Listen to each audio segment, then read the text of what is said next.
ස්වාභාවික ජලය කියලා කියන්නේ මුහුදු ජලය එන්නේ නැහැ මේකට. මේක නිලාවරයි කියලා ලිඳක් තියෙනවා තව කිලෝමීටර 5ක් 6ක් එහායින්. ඒකේ කියනවා මේ ගැඹුරක් නැහැ කියලා, පතුලක් නැහැ කියලා. පතුලක් නැති ලිඳක්. ඒකෙන් තමයි මේ වතුර එනවා කියලා කියන්නේ. පතුලක් නැහැ කියන්නේ එහෙන් මොනවා හරි යමක් දාපුවම ඔය දෙහි ගෙඩියක් වගේ යමක්. මෙතනින් මතුවෙනවා කියලා විශ්වාස කරනවා.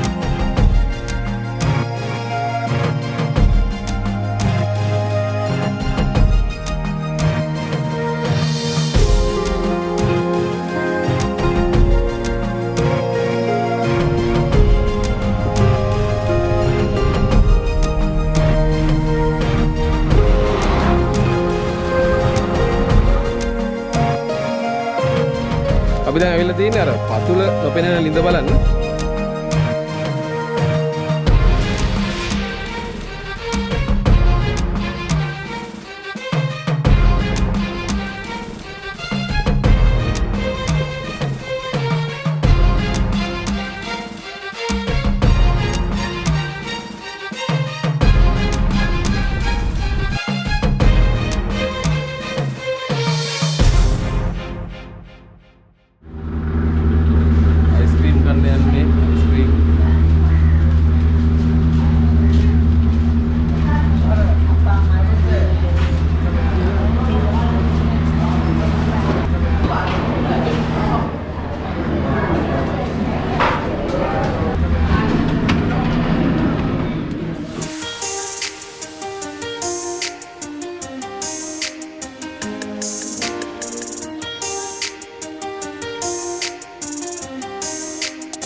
morning guys. ඔන්න දැන් අපි නාගදීපයට යන්න හදන්නේ.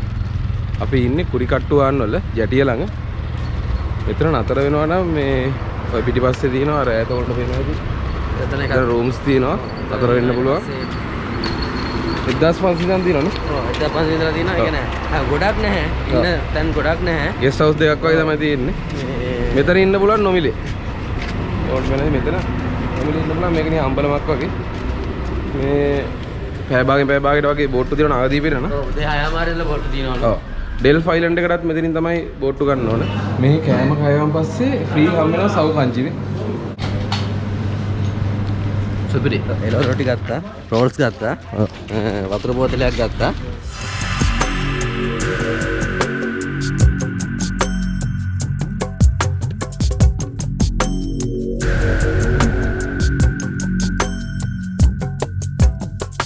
කෙලින්ම ගියාම නාගදීපේ පන්සල මේ දූපතට කියන නයනදීප දූපත කියලා. කොණ්ඩ අර ඈතින් පේන ඇති ඒක අම්මාන් කෝවිල. හින්දු කෝවිල.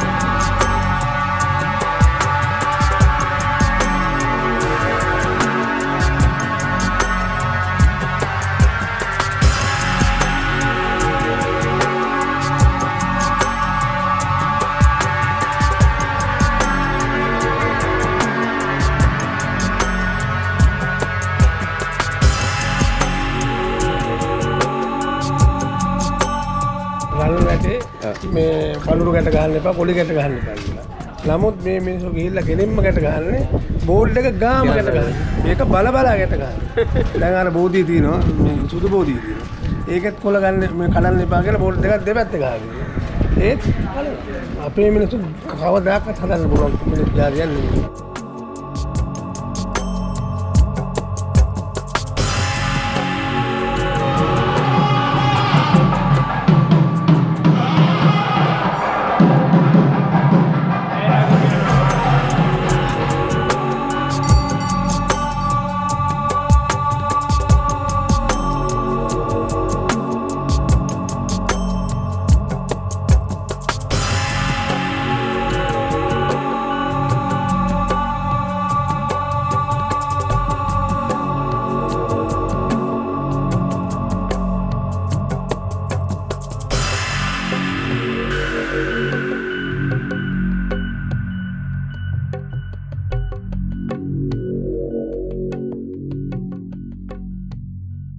යාපනයේ සංචාරය අවසන් කරන්න හදන්නේ දැන් හොඳටම කළු වෙලා කට්ට කර වෙලා ඉන්නේ සුදු වෙලා හිටපු අපි. ඒක නෙමෙයි බලන්න මේ කළු එක්ක තවත් කළු වෙලා බොහොම සුදු මේ ඉතින් යාපනයේ එනවා නම් අපි ලැබුව අත්දැකීම් එක්ක පොඩි දේවල් ටිකක් කියන්න. වතුර අනිවාර්යෙන් අරගෙන මොකද වතුර නැහැ මෙහි වතුර ගිනි ගන්නන්නේ. සල්ලි දීලා වතුර ගන්න වෙනවා. කෑම බීමත් ඒ කියන්නේ හැමතැනම මේ කඩවල් නැහැ. කුරි කට්ටවල කන්න කඩ දෙක තුනක් තියෙනවා. මේ ඒකත් හවස 6ට වහනවා මේ ඊට කලින් කන්න. ඔව් ඊට කලින් නෑ හැම කඩේම හවස 6ට වහනවා. ජැෆ්නා ටවුන් එකේ නම් කිසි ගැටලුවක් නැහැ. කඩවල් තියෙනවා එහෙම ඉෂුව එකක් නැහැ. අනිත් එක දැන් නාගදීපේ යන්න කලින් දවසේ එනවනම් නතර වෙන්න තැන් දෙක තුනක් තියෙනවා. එකම අයිතිකාරයක තමයි ඒ ඔක්කොමනේ. ඔව් ඔව්. ඉතින් නම්බර් එක දාන්නම් ඒක කෝල් කරලා ඉස්සර දැනගෙන එන්න. ඉස්සර දැනගන්න පුළුවන්. පබ්ලික් ට්‍රාන්ස්පෝර්ට් වල එනවා නම් ඔයාලා ට්‍රේන් එකෙන් එන්න පුළුවන්. ඔව්. ට්‍රේන් එක ඇවිල්ලා ජාෆ්නා වල ඉඳලා කුරිකට්ටුවන් වලට ප්‍රයිවට් බස් තියෙනවා. ඔව්. නැත්තම් කොළඹ ඉඳලා මේ බස් වල එනවා නම් පැය 8ක් වගේ කාලයක් යනවා. ජාෆ්නා වලට ඇවිල්ලා ඉතින් මෙතෙන්ට එන්න පුළුවන් කිසි ගැටලුවක් නැතුව මේ පබ්ලික් ට්‍රාන්ස්පෝර්ට් වල. අනිවාර්යයෙන්. ඔව්. මගේ පෞද්ගලික වාහනේ එනවා නම් ඒ ඉතින් පැය 8ක් වගේ යනවා. ඔව් පාකින් කරන්න දැන් තියෙනවා. මෙහි ඇවිදින්න බලාගෙන එනවා නම් ඉතින් දවස් 4ක 5ක නිවාඩුවක් දාන් ඉන්න ඕන. අනිවාර්යෙන්. මොකද මේ දැන් අපිට ටිකක් වෙලා ගියා මොකද වීඩියෝ කරන්නත් එපේ. මේ ගොඩක් අය සිංහල බෑ ඉංග්‍රීසිත් බෑ. ඉතින් සමහරවිට දෙයක් කියා ගන්න ගියාම කමියුනිකේට් කරගන්න ගියාම හරි අමාරුයි. ආරක්ෂාව සම්බන්ධයෙන් නම් බය වෙන දෙයක් නැහැ. මොකද ඔව් හැමතැනම නේවි කෑම ආමි කෑම අඩියෙන් අඩිය තියෙනවා. පොලිසිය දින්නවා. ඔව් කෑම නම් ඇත්තටම හොඳයි. ගොඩක් කඩවල කෑම හොඳයි. අවදින දැන් නම් මේ පොයින්ට් පේදුර වල ටිකක් අඩුයිනේ. ඔව් කංකසන්තුරේ අවට මේ ගොඩක් අඩුයි. මේ කලින් එනවනම් බුකින් දාලා එන්න. අපි දැන් මේ ඇවිද්දී ඇත්තටම අපි දවස් දෙකක් මේ හිටියා. ඒ දවස් දෙකට පෙන්වන්න පුළුවන් ටිකේ තමයි. අපිට ඇත්තටම අපි වීඩියෝ කරන්න නැති ඇවිත් නම් අපිට ඊළඟ ඊට වඩා යාපනයේම කව කරන්න තිබ්බා. අර වීඩියෝ කරන්නත් එක්ක යනකොට චුට්ටක් ඉතින් අමාරුයි වෙලා යනවා. අනික අර අවසර ගන්න ඒවට ප්‍රොසෙස් එකට ඒවට ගියාම ඉතින් අපි දැන් අපි ගිහිපු තැන්වල විස්තර ඩිස්ක්‍රිප්ෂන් එකේ දාන්නම් ඔයගොල්ලෝ බලන්න. මොකද කටින් කියන්න ගියාම ටිකක් වෙලා යන නිසා අපි ගොඩක් ඒවා කිව්වේ නැහැ. ඔව් මැප් එකේ යන පිළිවෙලක් දාන්නම් අපි. ඔව් මැප් එකේ අපි ගිහිපු පිළිවෙලක් දාන්න. එහෙනම් තවත් සංචාරකෙන් හම්බෙමු. අපිව subscribe කරලා නැත්නම් දැන්ම subscribe කරන්න, bell icon එක click කරන්න. Facebook page එකට like එකක් දාන්න. අනිවාර්යයෙන්. Instagram follow කරන්න. එහෙනම් ඊළඟට Dell Island එකේ වීඩියෝ එකකින් හම්බෙමු.